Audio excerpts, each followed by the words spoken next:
कैसी चीजें? युवराज क्यूरियस होकर कहता है। सुहानी जवाब देती है, एक अंधेरी गुफा, एक बूढ़े अघोरे और अस्थियों से भरे 3 कलश। ये सुनकर युवराज बिना किसी एक्सप्रेशन के सुहानी को देखने लगता है। ऐसा लग रहा था जैसे वो आपस में कुछ कड़ियां जोड़ने की कोशिश कर रहा है, लेकिन कुछ चीजें उससे छूट रही है। युवराज कहता है, ठीक है चलो कार में बैठो। वो दोनों कार में बैठ जाते हैं और हॉस्पिटल के लिए निकल जाते हैं। इधर निशा और विवेक पुलिस स्टेशन के बाहर परेशान होकर खड़े थे।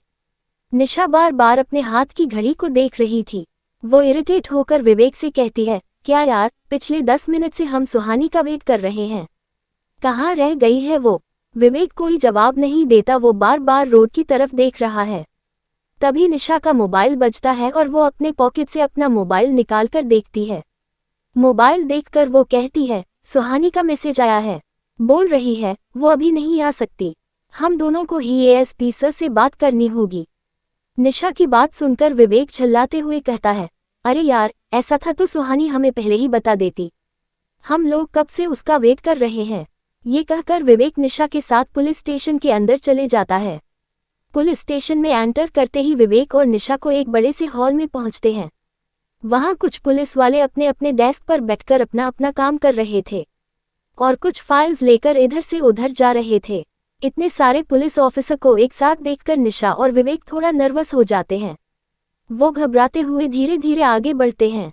वो दोनों अर्नव के ऑफिस के बाहर रुक जाते हैं और दरवाज़ा नॉक करते हैं। अंदर से अर्नव की आवाज़ आती है, कम इन। ये सुनकर वो दोनों ऑफिस के अंदर जाते हैं। वो देखते हैं कि अर्नव अपने डेस्क पर कोई फाइल पढ़ रहा था। अर्नव ने अब तक निशा और विवेक को नहीं देखा था। निशा और विवेक घबराते हुए उसके डेस्क के पास जाकर कहते हैं, गुड मॉर्निंग सर। उन दोनों की आवाज़ सुनकर अर्नव अपना सर उठाता है। अर्नव को याद आता है कि कल उसने ही उन लोगों को पुलिस स्टेशन बुलाया था। अर्नव वहां सुहानी को भी एक्सपेक्ट कर रहा था, लेकिन वो वहां नहीं थी। वो निशा और विवेक से कहता है, कम एंड सिट। वो दोनों डेस्क के दूसरी तरफ चेयर पर बैठ जाते हैं। उनके बैठने के बाद अर्नव फाइल पढ़ते हुए उनसे कहता है, हाँ बताओ, तुम लोगों को मुझसे कुछ बात करनी थी। अर्नव की बात सुनकर विवेक नर्वस होते हुए कहता है, सर हमें आपसे पद्मिनी सिंघानिया के बारे में बात करनी है। विवेक की बात सुनते ही अर्नव की नज़र फाइल से हटकर विवेक पर चली जाती है। वो अपनी फाइल बंद करके कहता है, क्या जानना है तुम लोगों को? निशा कहती है, सर हमने पद्मिनी सिंघानिया के बारे में पता करने की कोशिश की थी, लेकिन 2007 से पहले वो कहाँ रहती थी इसके बारे में हमें कुछ पता नहीं चला। हम जानना चाहते हैं कि क्या सच में पद्मिनी पहले लंदन में रहती थी या फिर वो शिमला में एक फेक आइडेंटिटी के साथ रह रही है। निशा की बात सुनकर अर्नव हैरान रह जाता है। जब से वो शिमला आया था तब से उसे भी पद्मिनी की आइडेंटिटी पर शक था। अर्नव कहता है, और तुम लोग पद्मिनी सिंघानिया के बारे में क्यों जानना चाहते हो? निशा कहती है, हमें ऐसा लगता है जैसे विशिंग वेल के पास होने वाली मौतों का पद्मिनी सिंघानिया से कनेक्शन है, इसलिए हम आपसे ये जानना चाहते हैं। अर्नव थोड़ी सख्ती के साथ कहता है, तुम लोगों को ऐसा क्यों लगता है कि मैं तुम लोगों के सवाल का जवाब दूंगा? क्या तुम दोनों मेरे बॉस हो? अर्नव के ऐसा कहते ही निशा और विवेक डर जाते हैं और घबराकर अपना सर नीचे कर लेते हैं। अर्नव आगे कहता है, कौन क्रिमिनल है और कौन नहीं, ये पता करना पुलिस का काम है, तुम्हारा नहीं। और रही बात पद्मिनी सिंघानिया की, तो उनके डॉक्यूमेंट्स के हिसाब से भी वो 2007 से पहले लंदन में ही रहती थी। मैं तुम दोनों को ये बात इसलिए नहीं बता रहा हूँ क्योंकि तुमने मुझसे ये पूछा है, बल्कि इसलिए बता रहा हूँ कि जेम्स बॉन्ड बनने के चक्कर में तुम दोनों किसी प्रॉब्लम में ना फंस जाओ। अब ये इन्वेस्टिगेशन छोड़ो और कॉलेज जाकर पढ़ाई करो। अर्नव के डांटने के बाद निशा और विवेक का चेहरा उतर जाता है। अब उनके मुंह से एक शब्द भी नहीं निकल रहा था। वो दोनों बिना कुछ कहे पुलिस स्टेशन से बाहर चले जाते हैं। उनके बाहर जाते ही अर्नव के पास खड़ा गोपाल उससे कहता है, सर आपको भी तो पद्मिनी सिंघानिया पर शक है ना? तो फिर आपने इन बच्चों को इतना क्यों सुना दिया? अर्नव कहता है, मैं जानता हूँ गोपाल, वो लोग गलत नहीं कह रहे थे, लेकिन फिर भी मुझे उन लोगों को डांटना पड़ा। लेकिन क्यों सर? गोपाल तुरंत कहता है। अर्नव अपने चेयर से उठकर खड़ा हो जाता है और डेस्क पर टेकते हुए कहता है, गोपाल ये स्टूडेंट्स हैं और मैं नहीं चाहता कि ये लोग पद्मिनी सिंघानिया जैसे पावरफुल और डेंजरस लोगों से उलझे। ये उनके फ्यूचर के लिए बिल्कुल ठीक नहीं है। मैंने उनकी भलाई के लिए ही आज उन्हें डांट लगाई है। गोपाल को भी अर्नव की बात सही लगती है। वो आगे अर्नव से कोई सवाल नहीं करता। इधर युवराज और सुहानी लाइफ केयर हॉस्पिटल में डॉक्टर संदीप जोशी के सामने बैठे थे। डॉक्टर जोशी अपने हाथ में रखी सुहानी की मेडिकल फाइल को देख रहे थे। युवराज बिल्कुल आराम से अपनी चेयर पर बैठा था, लेकिन सुहानी इस वक्त काफी नर्वस थी। नर्वसनेस में वो अपने नाखून चबाते हुए एक बार को डॉक्टर को तो एक बार युवराज को देख रही थी। युवराज सुहानी की ये हरकत देख चुका था, लेकिन उसकी नर्वसनेस समझते हुए उससे कुछ नहीं कहता। वैसे भी ऐसा करते हुए सुहानी युवराज को बहुत क्यूट लग रही थी। डॉक्टर जोशी फाइल को बंद करते हुए कहते हैं, मिस सुहानी, आपकी मेडिकल कंडीशन बिल्कुल ठीक है। आपको सपने और विजुअल्स इसलिए आ रहे हैं क्योंकि आपकी मेमोरी धीरे धीरे वापस आ रही है। और रही बात आपकी नींद की, तो इसके लिए मैंने आपकी मेडिसिन बदल दी है। अब आपको अच्छी नींद आएगी, तो आप अब ये मेडिसिन रोज रात को लीजिए और 1 हफ्ते के बाद फिर से यहाँ आइए। डॉक्टर जोशी की बात सुनकर सुहानी खुश होते हुए कहती है, डॉक्टर क्या सच में मेरी मेमोरी वापस आ जाएगी? डॉक्टर स्माइल करते हुए कहते हैं, हाँ बिल्कुल, बस आपको टाइम पे दवाई लेनी है और स्ट्रेस नहीं लेना है। आप ज़्यादा से ज़्यादा आराम कीजिए। सुहानी एक्साइटेड होकर डॉक्टर जोशी से कहती है, तो डॉक्टर मुझे कब तक सब कुछ याद आ जाएगा? डॉक्टर सुहानी को प्यार से समझाते हुए कहते हैं, देखिए ये तो आपको कोई नहीं बता सकता। वैसे भी आपके बचपन के सिर्फ 7 साल तक की ही मेमोरी गई है। उस उम्र तक की बहुत कम यादें ही दिमाग में रह पाती है। वैसे ही आपको भी कुछ ही बातें याद आएगी। युवराज खामोशी से उन दोनों की बातें सुन रहा था। सुहानी डॉक्टर जोशी की बात को समझते हुए कहती है, oh doctor thank you. Doctor Joshi Suhani को देखकर मुस्कुरा देते हैं और कहते हैं, miss Suhani, if you don't mind, मुझे दीवान से कुछ जरूरी बात करनी है। क्या आप कुछ देर बाहर वेट कर सकती हैं? सुहानी अपनी चेयर से उठते हुए कहती है, यस डॉक्टर, ऑफ कोर्स।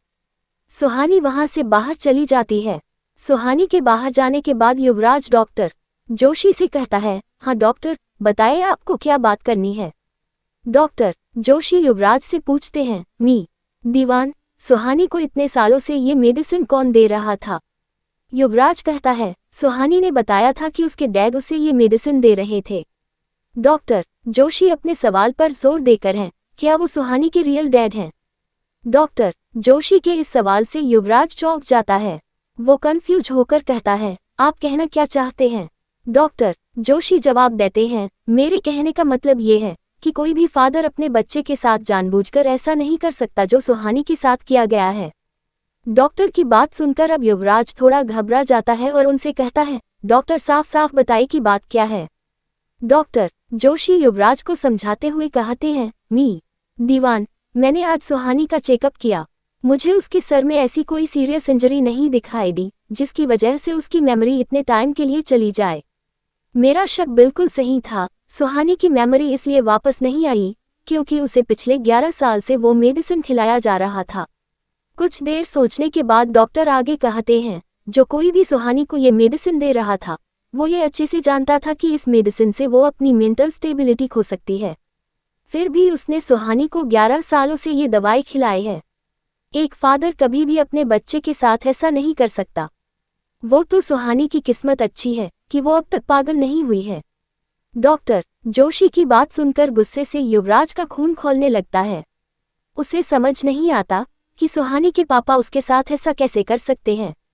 ऐसा करने के पीछे आखिर उनका मकसद क्या होगा? युवराज डॉक्टर से कहता है, आपको क्या लगता है सुहानी की मेमोरी कब तक वापस आ सकती है? डॉक्टर जोशी जवाब देते हैं, मैंने पहले ही कहा है, इस बात का अंदाजा लगाना मुश्किल है, लेकिन शायद 2 से 3 महीने में। डॉक्टर जोशी की बात पूरी होने के बाद युवराज अपनी चेयर से उठ जाता है। युवराज के उठते ही डॉक्टर जोशी भी खड़े हो जाते हैं। युवराज डॉक्टर जोशी को थैंक्स बोलकर हॉस्पिटल से निकल जाता है। युवराज और सुहानी कार से कॉलेज की तरफ जा रहे थे। इस वक्त दोनों बिल्कुल खामोश थे। सुहानी अपनी मेमोरी वापस आने की उम्मीद में मुस्कुरा रही थी, तो वहीं युवराज सुहानी के डैड के इस हरकत की वजह जानने की कोशिश कर रहा था। तभी सुहानी का मोबाइल बजने लगता है। सुहानी अपने बैग से अपना मोबाइल बाहर निकलकर देखती है और खुद से कहती है, अरे पापा का कॉल इस वक्त। ये सुनते ही युवराज अपना ध्यान उस कॉल को सुनने में लगा देता है। सुहानी अपने डैड से बात करने लगती है। सुहानी कहती है, हाँ पापा, मैंने कल रात भी दवा खाई थी। आप रोज रोज एक ही सवाल क्यों करते हो? युवराज को सुहानी और उसके पापा की बात सुनकर उसके पापा पर और भी शक होने लगता है। सुहानी के फोन कट करते ही युवराज उससे कहता है, तुम्हारे डैड का कॉल था।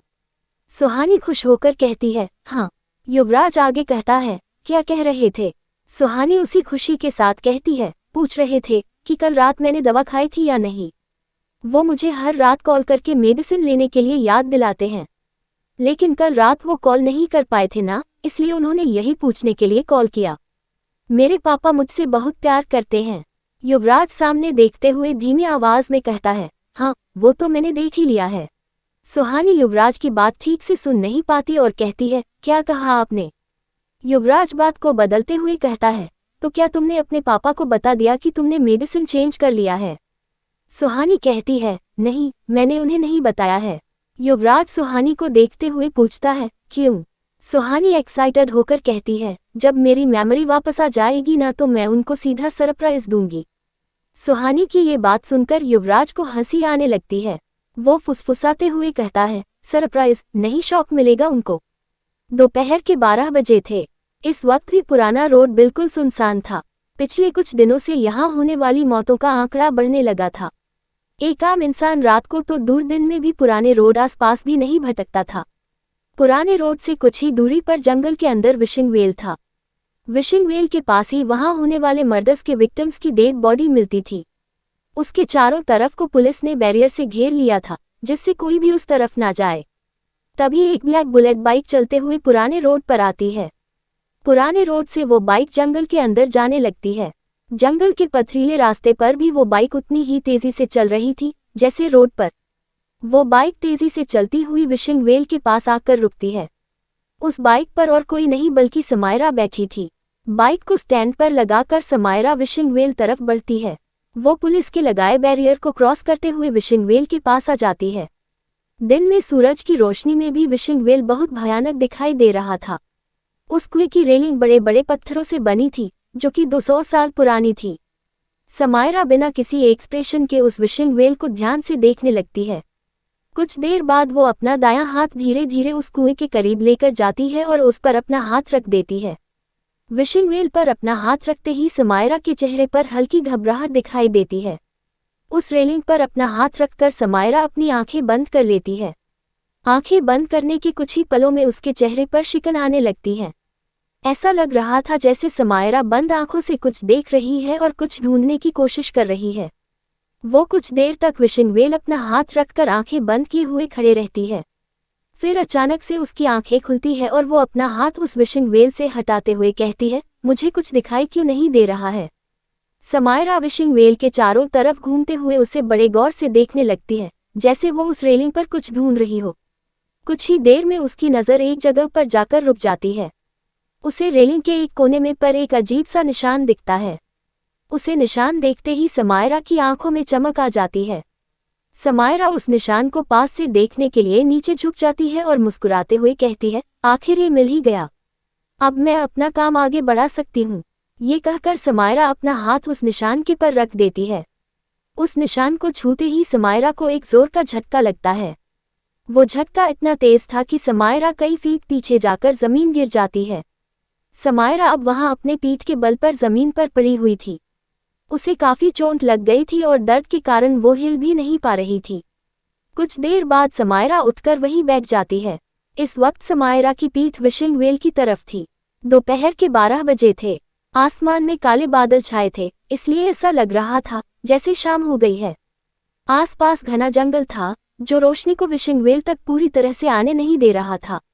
वहां ऐसा लग रहा था जैसे दिल ढलने वाला हो। चारों तरफ बिल्कुल खामोशी थी। इन्हीं सब के बीच समायरा घायल होकर जमीन पर बैठी थी।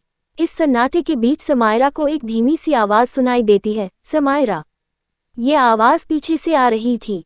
वो आवाज सुनते ही समायरा की सांसें थम जाती है और उसके दिल की धड़कन बढ़ने लगती है। धीरे धीरे समायरा के पीछे उस विशिंग वेल से वही साया बाहर निकलता है। समायरा पीछे मुड़कर तो नहीं देखती, लेकिन उसे एहसास हो रहा था कि उसके पीछे कौन है। वो साया हवा में उड़ते हुए धीरे धीरे समायरा के ठीक पीछे आ जाता है और फिर अचानक से उसके सामने। समायरा की नजरें अभी भी नीचे जमीन पर थी। उसे एहसास हो गया था कि अब वो साया उसके ठीक सामने है। समायरा अपनी तेज सांसों को संभालते हुए धीरे धीरे अपना सर उठाती है और उसकी नज़र अपने सामने उस साए पर जाती है। उस साए को देखते ही समायरा की रूह कांप जाती है। अब उसकी आंखों के सामने कुछ विजुअल्स आने लगते हैं और समायरा कुछ पल के लिए बीते हुए वक्त में चली जाती है। वो देखती है कि 15 साल की एक लड़की विशिंग वेल के पास रोते हुए बैठी थी। उसकी आंखों में दुख से ज्यादा डर था। वो चाहकर भी अपनी जगह से हिल नहीं पा रही थी। अंधेरी रात में वहां किसी औरत की दर्दनाक चीख गूंज रही थी।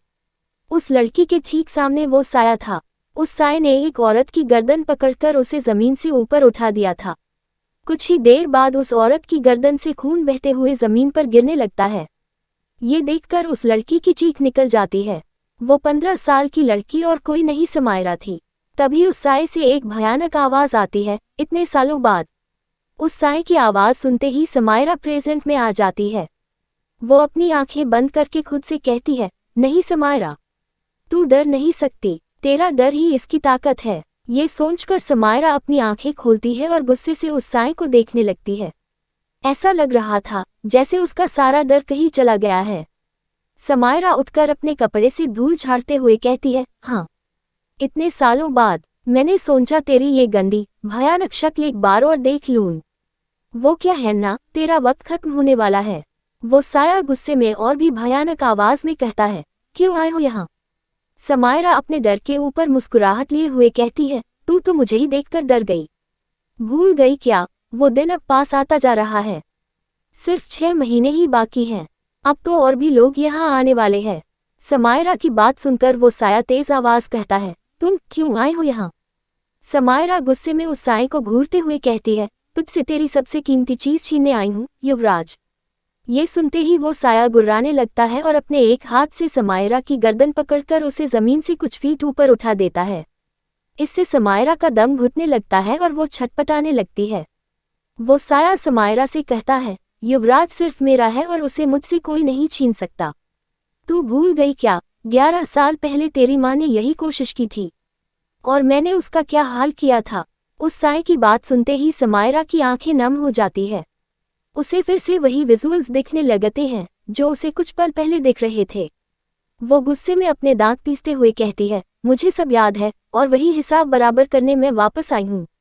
मैं तुझे नहीं छोड़ूंगी। ये कहते ही समायरा हवा में लटके हुए ही अपने पॉकेट से भभूत निकालती है और मंत्र पढ़ने लगती है। समायरा को मंत्र पढ़ते देख उस साए से आवाज आती है, ये भभूत तुझे मुझसे नहीं बचा सकता। अब इसका मुझ पर कोई असर नहीं होता। उस साए ने काफी देर तक समायरा का गला पकड़ा हुआ था। अब समायरा को सांस भी नहीं आ रही थी। वो अपनी सांस से संभलाते हुए कहती है, मुझे पता है इस भभूत का तुझ पर कोई असर नहीं होता, लेकिन सिर्फ रात में। तुझे क्या लगता है मैं यहाँ दिन में क्यों आई हूँ? ये कहते ही समायरा वो भभूत उस साए के ऊपर उड़ा देती है। जैसे ही भभूत उस साए पर पड़ता है, उसकी पकड़ समायरा की गर्दन से छूट जाती है और समायरा नीचे गिर जाती है। साया हवा में कुछ कदम पीछे हो जाता है। जमीन पर गिरते ही समायरा फुर्ती से उठती है और दौड़ते हुए अपने बाइक की तरफ बढ़ती है।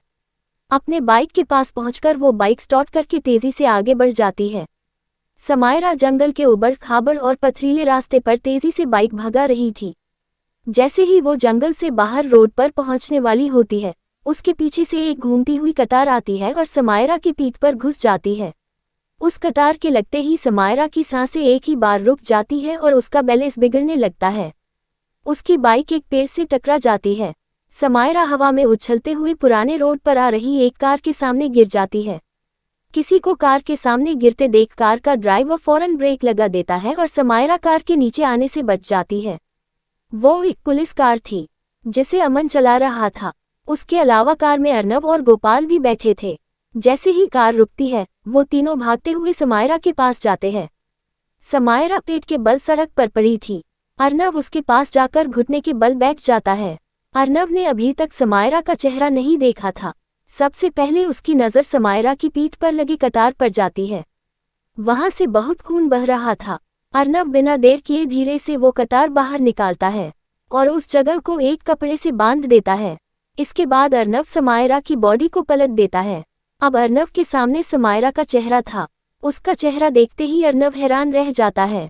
उसे याद आता है कि कुछ दिनों पहले इसी रोड पर समायरा ने अर्नव की जान बचाई थी। समायरा अब तक बेहोश हो चुकी थी। अर्नव हैरानी से समायरा को देख रहा था। तभी अमन बोल पड़ता है, सर, ये तो वही लड़की है जिसने उस दिन बंगले के बाहर मुझे वो भभूत दिया था और आपकी जान बचाई थी। अमन की बात सुनकर अर्नव और भी हैरान रह जाता है। अगले ही पल उसकी नज़र समायरा की चोट पर पड़ती है।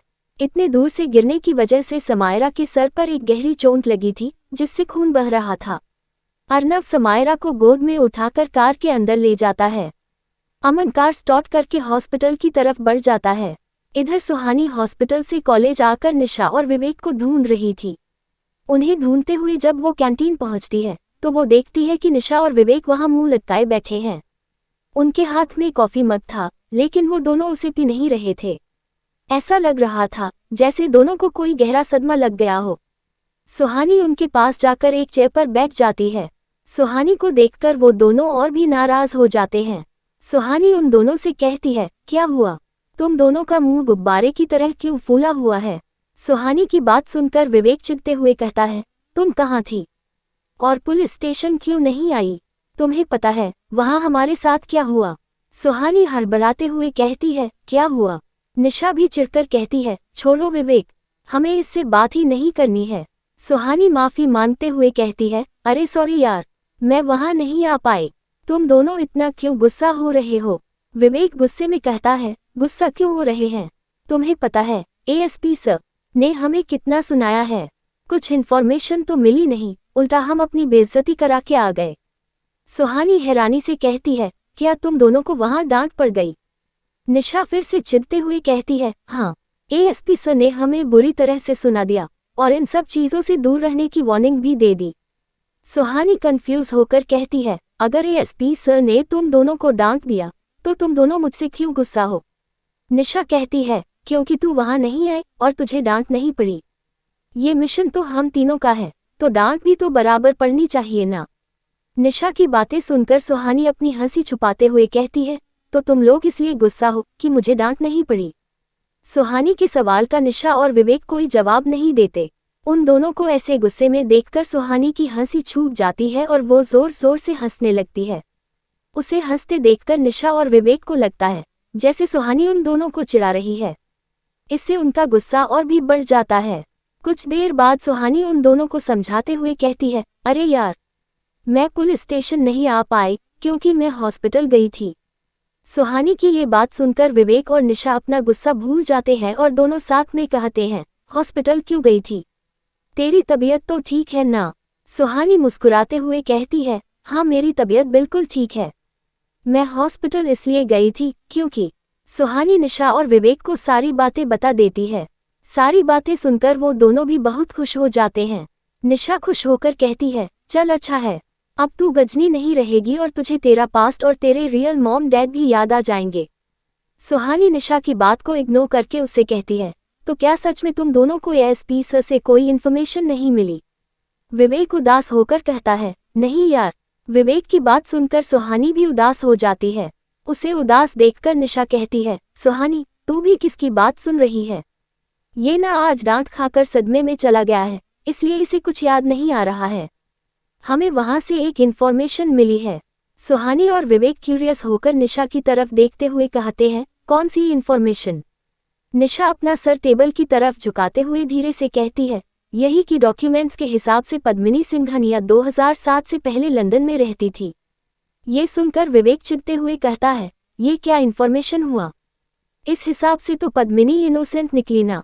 निशा कुछ सोचते हुए कहती है, हाँ यार, ये तो मैंने सोचा ही नहीं। वो दोनों बातें कर ही रहे थे, तभी सुहानी कहती है, मुझे लगता है हमें पद्मिनी सिंघानिया के ऑफिस की तलाशी लेनी चाहिए। निशा और विवेक हैरानी से एक साथ कहते हैं, क्या फिर से तलाशी? लेकिन क्यों? सुहानी उन दोनों को समझाते हुए कहती है, देखो, 100 लोगों से पूछने के बजाय हमें सीधा पद्मिनी के ऑफिस की ही तलाशी ले लेनी चाहिए ना। उसके सारे डॉक्यूमेंट्स वहीं मिल जाएंगे और हमें सच का पता भी चल जाएगा। निशा और विवेक सुहानी की बात सुनकर सोच में पड़ जाते हैं। उन्हें भी सुहानी की बात सही लगती है। अब वो तीनों पद्मिनी का राज खोलने के लिए किसी भी हद तक जाने के लिए तैयार थे। विवेक कुछ सोचकर कहता है, तो हमें ये काम कब करना है? सुहानी कहती है, परसों संडे है। उस दिन कॉलेज में बहुत कम लोग आते हैं। उस दिन पद्मिनी के ऑफिस में घुसना आसान रहेगा। दूसरी तरफ अर्नव, गोपाल और अमन लाइफ केयर हॉस्पिटल के ऑपरेशन थिएटर के बाहर खड़े थे। उन तीनों के चेहरे पर टेंशन साफ दिख रहा था। गोपाल परेशानी भरी आवाज में अर्नव से कहता है, सर, ये पुराना रोड तो दिनों दिन खतरनाक होता जा रहा है। वहां रात को तो लोगों की मौत होती ही थी, अब दिन में भी हमले शुरू हो गए हैं। गोपाल की बात सुनकर अर्नव सोच में डूब जाता है और थोड़े टाइम बाद कहता है, नहीं गोपाल, शायद ये अटैक उसने नहीं किया है जो रात को लोगों को मारता है। गोपाल कहता है, सर, आप ये कैसे कह सकते हैं? अर्नव आगे कहता है, गोपाल, इससे पहले जो मौतें हो रही थी उनकी गर्दन पर एक अजीब सा निशान होता था जो शायद किसी जानवर का होगा, लेकिन इस लड़की पर किसी ने चाकू से हमला किया है, वो भी पीछे से। शायद ये उस हमलावर से भागने की कोशिश कर रही थी और उसने इस पर पीछे से अटैक किया हो। उन दोनों की बात सुनकर अमन बीच में ही बोल पड़ता है, नहीं सर, आप समझ नहीं रहे हैं। जिस हथियार से उस लड़की को मारा गया है वो कोई नॉर्मल चाकू नहीं बल्कि अभिमंत्रित कटार है। अमन इतना ही कह पाता है, तभी ऑपरेशन थिएटर का दरवाजा खुल जाता है। वहां से डॉक्टर बाहर आते हैं। अर्नव, गोपाल और अमन डॉक्टर के पास जाते हैं। डॉक्टर अर्नव से कहते हैं, पेशेंट अब खतरे से बाहर है, लेकिन अभी वो बेहोश है, शायद कल सुबह तक होश आ जाए। ये सुनते ही अर्नव चैन की सांस लेता है। वो अमन की तरफ मुड़कर कहता है, अमन, आज रात तुम यहीं हॉस्पिटल में रहोगे। हो सकता है जिसने इस पर अटैक किया था वो फिर से अटैक करने की कोशिश करे। अमन हाँ में अपना सर हिलाता है और अर्नव हॉस्पिटल से चला जाता है। शाम के 5 बजे थे। युवराज ड्राइव कर रहा था, तभी एक सुनसान जगह पर वो अपनी कार रोक देता है। एक पतला दुबला लड़का आकर युवराज की कार में उसकी पास वाली सीट पर बैठ जाता है। ये वही लड़का है जिसने पिछली बार युवराज को सुहानी की इन्फॉर्मेशन दी थी। युवराज सामने देखते हुए कहता है, शुरू करो। वो लड़का सस्पेंस रिवील करने के अंदाज में कहता है, मी दीवान, ये सुहानी शर्मा के डैड आलोक शर्मा का कुछ बहुत बड़ा पंगा है। युवराज अपने सख्त आवाज में कहता है, वो मुझे पता है, तुम ये बताओ तुमने क्या पता किया। युवराज के इस एटीट्यूड से उदास होकर वो लड़का कहता है, मिस्टर दीवन, पिछले कई दिनों से मैंने आलोक शर्मा पर नजर रखा था। जब मैंने उसके बारे में पता किया तो मुझे पता चला कि वो एक गवर्नमेंट स्कूल में टीचर है और उसकी सैलरी कुछ 50,000 है। युवराज गुस्से कहता है, क्या बकवास कर रहे हो? मैंने उसकी सैलरी पता करने के लिए तुम्हें उसके पीछे नहीं लगाया था। युवराज का गुस्सा देखकर वो लड़का घबराते हुए उससे कहता है, मिस्टर युवराज, आप पहले मेरी पूरी बात तो सुनिए। युवराज अपना गुस्सा कंट्रोल करते हुए कहता है, ठीक है, बोलो। युवराज को शांत होते देख वो लड़का कुछ रिलैक्स होता है और कहता है, मिस्टर दीवान, आलोक शर्मा की सैलरी तो 50,000 है, लेकिन उसकी लाइफस्टाइल 50,000 वाली नहीं है। युवराज कंफ्यूज होकर उस लड़के को देखने लगता है। वो लड़का आगे कहता है, आलोक शर्मा का घर बहुत ही लग्जरियस है। उसके पास एक लग्जरी कार भी है जो कोई नॉर्मल टीचर अफोर्ड ही नहीं कर सकता। उसके पूरे परिवार की लाइफस्टाइल बहुत ही हाई फाई है। उद्धरण चिन्ह। युवराज अब सोच में पड़ जाता है। उसे ये सब बहुत अजीब लग रहा था। युवराज को याद आता है कि सेमेस्टर से पहले सुहानी बहुत नर्वस थी, क्योंकि उसे डर था कि अगर उसके 95% से कम आए तो उसकी स्कॉलरशिप चली जाएगी और वो अपनी पढ़ाई कंटिन्यू नहीं कर पाएगी। हॉस्पिटल के लिए सुहानी पैसे की वजह से ही झिझक रही थी। अगर सुहानी के डैड इतने अमीर हैं तो सुहानी को पैसों की कमी कैसे हो सकती है? और उसका लाइफस्टाइल भी बहुत ही सिंपल है। उसे देखकर लगता नहीं कि उसके पेरेंट्स इतने रिच हैं। युवराज अपने ख्यालों में ही खोया था। तभी वो लड़का युवराज के चेहरे के सामने अपना हाथ हिलाते हुए कहता है, मिस्टर दीवान, आप कहाँ खो गए? उस लड़के की आवाज से युवराज प्रेजेंट में आ जाता है। युवराज कहता है, हाँ, तो क्या कह रहे थे तुम? वो लड़का सपीसियस आवाज में धीरे से कहता है, मिस्टर दीवान, मैं कई दिनों से उसके घर के बाहर रुककर उस पर नजर रख रहा था। एक रात वहां एक अजीब बात हुई। युवराज कहता है, कौन सी बात? वो लड़का उस रात के बारे में बताते हुए कहता है, मैं आलोक शर्मा के घर से कुछ दूर अपनी कार पार्क करके उस पर नजर रख रहा था। उस वक्त रात के 1 बज रहे थे और मैं अपनी कार में बैठकर बर्गर खा रहा था। ये सुनते ही युवराज के चेहरे पर इरिटेशन वाले एक्सप्रेशन आने लगते हैं।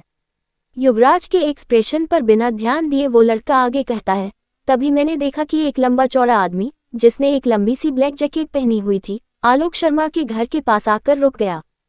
वहां आसपास काफी अंधेरा था और उसने चेहरे पर मास्क लगाया था, इसलिए मैं उसका चेहरा नहीं देख पाया। उस आदमी ने वहां कुछ देर तक अपने आसपास देखा, फिर अपने जैकेट के पॉकेट से एक पैकेट जैसा कुछ निकाला और उस पैकेट को आलोक शर्मा के घर के सामने वाले डस्टबिन में डाल चला गया। युवराज फौरन बोल पड़ता है, क्या था उस पैकेट में? वो लड़का युवराज को समझाते हुए कहता है, दीवान आप थोड़ा पेशेंस रखिए ना, मैं सब बता रहा हूँ। ये सुनकर युवराज को और भी गुस्सा आने लगता है, लेकिन वो शांत होकर उस लड़के की बात सुनता है। वो लड़का आगे कहता है, जब उस आदमी के जाने के बाद वहां कोई भी नहीं आया तो मैं उस डस्टबिन के पास गया और वो पैकेट निकालकर देखने लगा। जब मैंने वो पैकेट खोला तो उसमें 2000 के नोटों की गड्डियां रखी थी।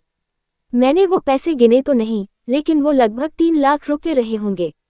ये जानकर युवराज हैरान रह जाता है। वो लड़का आगे कहता है, स्टोरी अभी खत्म नहीं हुई है, अभी आगे सुनिए। युवराज अपनी बेसब्र आंखों से उस लड़के को देखता है। वो लड़का कहता है, जैसे ही मैंने वो पैकेट डस्टबिन में डाला वैसे ही आलोक शर्मा अपने घर से बाहर निकला। बाहर निकलकर वो अपने आसपास देखने लगा। उसके आते ही मैं छुप गया था। जब उसको आसपास कोई दिखाई नहीं दिया तब वो उस पैकेट को डस्टबिन से निकालकर घर के अंदर ले गया। युवराज कहता है, फिर अगले दिन क्या हुआ? वो लड़का जवाब देता है, ये कल रात की ही बात है। वो आगे कहता है, दीवान, मुझे ये आदमी आलोक शर्मा बिल्कुल भी सही आदमी नहीं लग रहा है, उसके साथ कोई बहुत बड़ा पंगा है। युवराज कुछ नहीं कहता। वो फिर से 2000 के नोटों की एक गड्डी उस लड़के की तरफ बढ़ा देता है। वो लड़का मुस्कुराते हुए उन नोटों की गड्डी को लेता है और थैंक्स बोलकर युवराज की कार से बाहर चला जाता है। युवराज अपनी कार स्टार्ट करके आगे बढ़ जाता है। ड्राइव करते हुए उसके दिमाग में अभी भी बहुत सारे थॉट्स चल रहे थे। वो अपने मन में कहता है, सुहानी के डैड क्यों नहीं चाहते हैं कि उसकी मेमोरी वापस आ जाए, और उन्हें इतने सारे पैसे कौन दे रहा है? अगर उनके पास इतने पैसे हैं तो सुहानी की लाइफस्टाइल इतनी सिंपल कैसे है? युवराज के थॉट्स के साथ उसके कार की स्पीड भी बढ़ रही थी। वो इस वक्त सुनसान रोड पर 100 की स्पीड में कार चला रहा था। इस स्पीड में कार चलाते हुए युवराज अचानक से कार की ब्रेक लगा देता है और उसकी कार रोड पर घिसते हुए रुक जाती है। युवराज खुद से कहता है, बस अब बहुत हो गया इन्वेस्टिगेशन, इन सारे सवालों के जवाब मुझे बस एक ही आदमी से मिल सकते हैं। ये कहकर युवराज अपना मोबाइल लेकर किसी को कॉल करता है और कुछ बात करने लगता है। बात पूरी होने पर युवराज कहता है, काम कल तक हो जाना चाहिए। सुबह के 8 बजे थे। ठंड का मौसम था। हिमाचल के इस हरे भरे शहर में अभी भी धुंध फैला था। सूरज की हल्की रोशनी में पूरे शहर के साथ साथ सेंट थॉमस कॉलेज भी बहुत खूबसूरत दिखाई दे रहा था। इस समय कॉलेज पूरा खाली था, केवल गार्ड्स और स्टाफ के कुछ लोग ही वहां थे। मौके का फायदा उठाकर निशा, सुहानी और विवेक चोरों की तरह कॉलेज कैंपस के अंदर जा रहे थे। निशा सबसे आगे अपने चेहरे पर किसी जासूस की तरह एक्सप्रेशन लिए चल रही थी। विवेक और सुहानी उसके पीछे पीछे चल रहे थे, जो कि कंफ्यूज लग रहे थे। विवेक पीछे से निशा का हाथ खींचते हुए कहता है, निशा, हम लोग तो कल पद्मिनी के ऑफिस की तलाशी लेने वाले थे ना, तो आज यहाँ क्या कर रहे हैं? निशा विवेक और सुहानी की तरफ झुककर फुसफुसाते हुए कहती है, तुम लोगों ने क्राइम सीरीज नहीं देखी है क्या?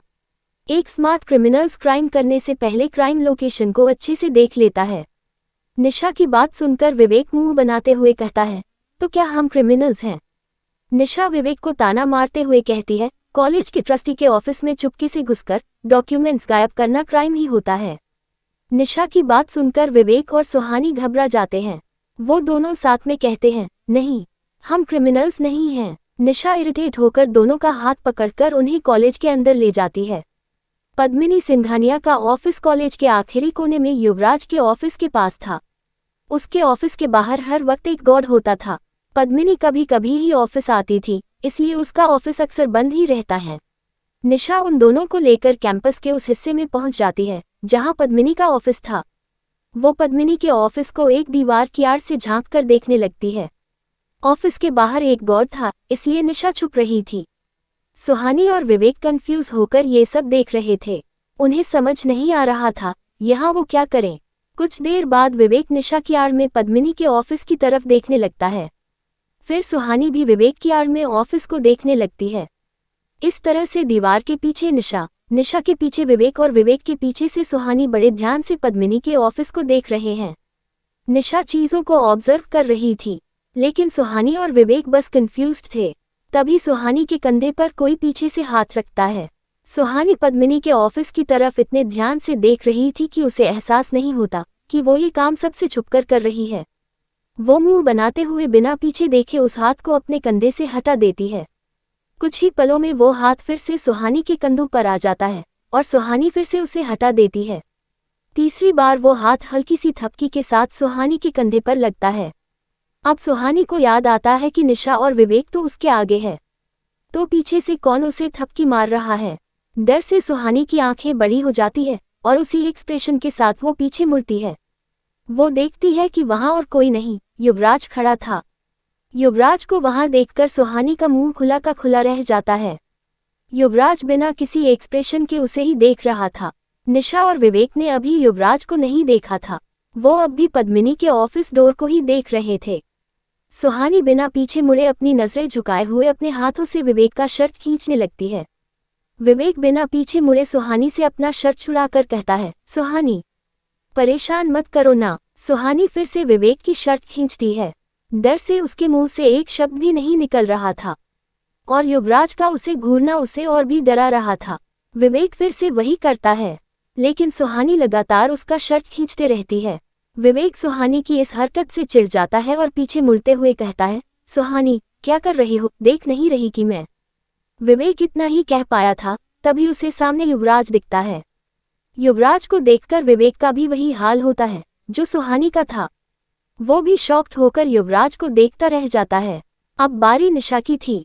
सबसे ज्यादा फोकस्ड होकर वही पद्मिनी के ऑफिस की तरफ देख रही थी। विवेक पीछे से निशा के कंधे पर थपकी देकर घबराते हुए कहता है, निशा। निशा कोई जवाब नहीं देती और विवेक का हाथ झटक देती है। विवेक फिर से वही करता है और निशा से सेम रिस्पांस मिलता है। इस बार विवेक निशा के कंधे पर थपकी देकर धीरे से कहता है, निशा। युवराज सर। निशा बिना पीछे मुड़े कहती है, अरे यार, युवराज सर को बाद में देख लेंगे, अभी मुझे यहाँ देखने दो। निशा के इस जवाब से सुहानी और विवेक की सिट्टी पिट्टी गुम हो जाती है उनके सामने युवराज जो खड़ा था। युवराज अपनी कोल्ड वॉइस में कहता है, तुम चाहो तो मुझे अभी देख सकती हो। युवराज के ऐसा कहते ही निशा की सांसें रुक जाती है। वो युवराज की आवाज अच्छे से पहचानती थी। बिना पीछे मुड़े ही निशा की हालत खराब हो गई थी। निशा अपने चेहरे पर युवराज का डर लिए हुए पीछे मुड़ती है। सामने युवराज शांत खड़ा था और उसके पास सुहानी और विवेक अपना सर झुकाए खड़े थे। निशा भी वहां अपना सर झुकाकर खड़ी हो जाती है। कुछ ही पलों में निशा अपने बाईं तरफ देखती है और जोर से कहती है, हाँ ऋचा, मैं बस आ रही हूँ। ये कहते ही निशा बड़ी तेजी से वहां से भाग जाती है, जबकि उसे किसी ने भी आवाज नहीं लगाया था। निशा के इस तरह से जाते ही विवेक भी निशा की तरफ देखते हुए कहता है, हाँ निशा, मैं भी आ रहा हूँ। ये कहकर विवेक निशा से भी डबल स्पीड से भाग जाता है। सुहानी उन दोनों को ऐसे जाते देखकर हैरान रह जाती है। उसने कभी नहीं सोचा था कि उसके दोस्त इस मुश्किल की वक्त में उसे इस तरह से धोखा दे देंगे। अब वहां केवल युवराज और सुहानी थे। युवराज की तीखी नज़र सुहानी पर थी। सुहानी भी उन दोनों की तरह वहां से भागने का फैसला लेती है, लेकिन जैसे ही वो भागने के लिए अपने कदम बढ़ाती है, उसका पैर मुड़ जाता है और वो लड़खड़ा जाती है।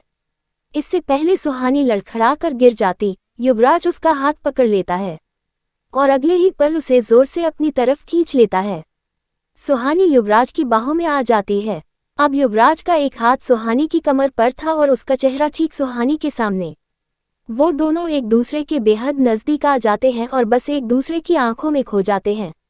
युवराज की नज़र सुहानी के मासूम चेहरे पर थी। सुहानी के चेहरे पर बार बार उसके बाल आ रहे थे, जो युवराज को परेशान कर रहे थे। युवराज उन बालों को सुहानी के चेहरे से हटाने के लिए अपना दूसरा हाथ आगे बढ़ाता है।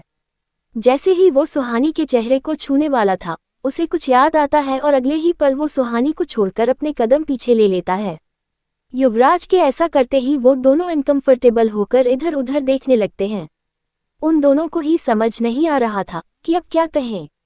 तभी युवराज बात को संभालते हुए बनावटी गुस्से के साथ कहता है, तुम्हें और कोई काम नहीं है क्या, जो जगह जगह गिरती रहती हो। सुहानी अपना मुंह बनाकर कहती है, सर, क्या मतलब। युवराज गुस्से में ही कहता है, मतलब ये कि तुम कभी जंगल में भेड़िए के सामने गिर जाती हो तो कभी मेरी कार के सामने, और जब आज तुम्हें कुछ नहीं मिला तो प्लेन फ्लो पर गिरने लगी। ये सुनकर सुहानी खामोश हो जाती है। वो युवराज से कुछ नहीं कहती, वो बस अपना सर नीचे किए खड़े रहती है। युवराज आगे कहता है, तुम्हें सुनाई नहीं दे रहा है, मैं कुछ कह रहा हूँ। सुहानी अब भी वहां रुककर नीचे देख रही थी। युवराज के कई बार कहने के बाद भी वो अपना सर ऊपर नहीं उठाती। उसे ऐसे देखकर युवराज को एहसास होता है कि शायद उसने सुहानी को कुछ ज्यादा ही डांट दिया है। अब उसे सुहानी के लिए बुरा फील हो रहा था और खुद पर गुस्सा आ रहा था। सुहानी का इस तरह से सर झुकाए खड़े रहना युवराज को अच्छा नहीं लग रहा था। वो सुहानी के कंधे पर हाथ रखकर कहता है, क्या हुआ सुहानी? सुहानी अपना सर उठाकर मायूसी के साथ कहती है, युवराज सर, मेरी सैंडल, क्या निशा, बेबिक और सुहानी पद्मिनी के बारे में पता कर पाएंगे? आगे की कहानी जानने के लिए सुनिए परछाई का अगला एपिसोड।